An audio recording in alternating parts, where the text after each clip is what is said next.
سورہ بنی اسرائیل آیت نمبر 23 میں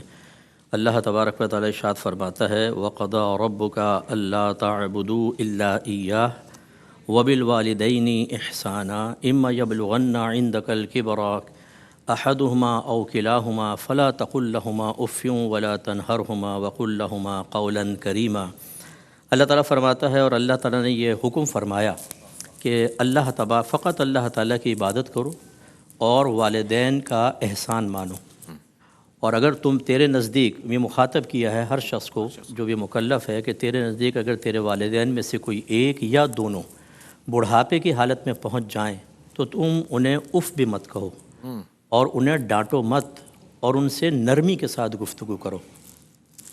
یہ دیکھیے اللہ تبارک و تعالیٰ نے اپنی عبادت پہلے اپنی وحدانیت کا ذکر کیا اور پھر ماں باپ کے احسان کا۔ اس کا مطلب یہ ہے کہ جیسے اللہ تبارک و تعالیٰ کی وحدانیت کا اقرار کرنا اور اس کا ایک احسان ماننا کہ اگر آدمی واحد نہ ہوتا تو وحدانیت کا اقرار نہ کرتا، مقر نہ ہوتا تو مشرک ہوتا اور ہمیشہ کے لیے جہنم میں جاتا، اللہ نے اس سے محفوظ کیا۔ ایسی والدین کا عطا کیا جانا اللہ تبارک و تعالیٰ کا بہت بڑا احسان ہے، اور اس احسان کا احساس کرنا یہ انسان کے لیے واجب قرار دے دیا، کیونکہ یاد کرو کہ اللہ تعالیٰ نے حکم دیا تمہیں والدین کے احسان کو ماننے کا۔ پھر خاص طور پہ بڑھاپے کا تذکرہ کیا، ورنہ عالم جوانی میں بھی کوئی ایسا نہیں ہے کہ والدین کا حق کم ہو جائے یا ان کا ادب و احترام تھوڑا بہت ہم ملحوظ نہ رکھیں تب بھی نجات ہو جائے، 100% رکھنا ہوگا۔ اس وجہ سے کہ والدین عمومی طور پہ جب بڑھاپے کی حالت میں قدم رکھتے ہیں، دہلیز پہ قدم رکھتے ہیں، تو بچے تھوڑا سا بے راہ روی کا شکار ہو جاتے ہیں، یا ان کو ایک آزادی کا یا طاقت کا سا احساس ہوتا ہے، اور ماں باپ کی کمزوری اور ان کی طرف سے گرفت کے نہ ہونے کا احساس بعض اوقات ان کو سرکش کر دیتا ہے، اور پھر وہ اپنے بوڑھے والدین کو ایک بوجھ سمجھ کر ان کے ساتھ ناروا سلوک کرتے ہیں۔ اس لیے خاص طور پہ اس کا ذکر کیا۔ اور غور طلب بات یہ ہے کہ اللہ نے یہ نہیں فرمایا کہ جب تمہارے ماں باپ نیک ہوں، پرہیزگار ہوں، متقی ہوں، کوئی پیر ہوں، عالم ہوں، مفتی ہوں، یا ماں عالمہ ہو، مفتیہ ہو، متقیہ ہو، تب یہ تمام احسانات ماننے ہیں اور اس طرح کا رویہ اختیار کرنا ہے، بلکہ چاہے وہ فاسق ہوں، فاجر ہوں، حتیٰ کہ والد اگر شرابی بھی ہے، اگر والدہ معاذ اللہ ثم معاذ اللہ فاسقہ فاجرہ بھی ہے، فسق و فجور کے اعتبار سے اس کے عمل سے نفرت رکھنا واجب ہے، ماں سے نہیں، عمل سے نفرت رکھنا واجب ہے، لیکن ادب و احترام ویسا ہی ملحوظ رکھنا ہوگا جیسے ایک متقی پرہیزگار والدین کا ہے۔ اور فرمایا کہ ان کو اف مت کہو۔ علماء فرماتے ہیں یہاں تلفظ اف مقصود نہیں ہے، بلکہ چونکہ ہم جب اف کہتے ہیں ماں باپ کے جواب میں، جیسے کہ ینگسٹر جو بچے ہوتے ہیں ٹین ایج میں خاص طور پر، اگر ماں باپ آواز دے لیں تو کیا ہے مصیبت، گیم کھیل رہے ہوں تو بس ایسا لگتا ہے جیسے اگر یہ گیم ہار گئے تو انڈیا پاکستان کی جنگ ختم ہو جائے گی، کچھ ایسا مسئلہ کوئی غالب آ جائے گا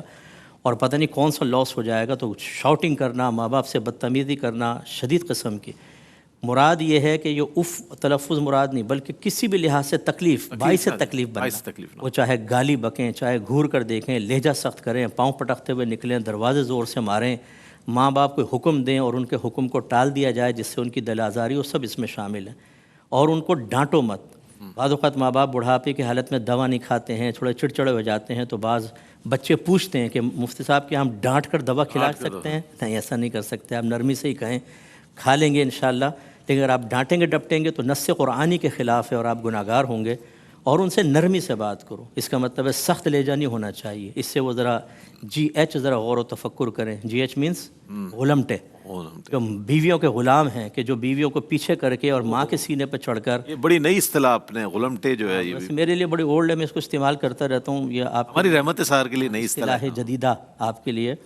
تو یہ جو شادیاں ہو جاتی ہیں نا، تو بیوی اپنی زلفوں کے اسیر بنا لیتی ہے 2 منٹ میں، خصوصاً طور پر جیسے ینگ بچے ہیں، یہ تو اچھے بچے ہیں، میں ویسے ہی کہہ رہا ہوں۔ تو اب وہ زلفوں کے اسیر بننے کے بعد ماں تو بیکار سے لگتی ہے، کیونکہ اب تو تمام تر نفسانی خواہشات یہ پوری کرے گی، بچے یہی دے گی، چائے وغیرہ گرم پہ یہی پلاتی ہے، اپنی اداؤں سے یہی لبھاتی ہے۔ تو پھر وہ جو ماں باپ کو آتے ہیں نا ماں کے مقابلے میں، ماں بیوی کو پیچھے کر کے، اور امی تم نے میری بیوی کو رلا دیا، تو ماں جواب میں کہتی بیٹا تجھے بیوی کے آنسو نظر آئے، میرے آنسو نظر نہیں آئے، تو نے 2 منٹ میں میری عزت اتار کے ہاتھ پر رکھی، حالانکہ وجہ تخلیق ظاہری اعتبار سے،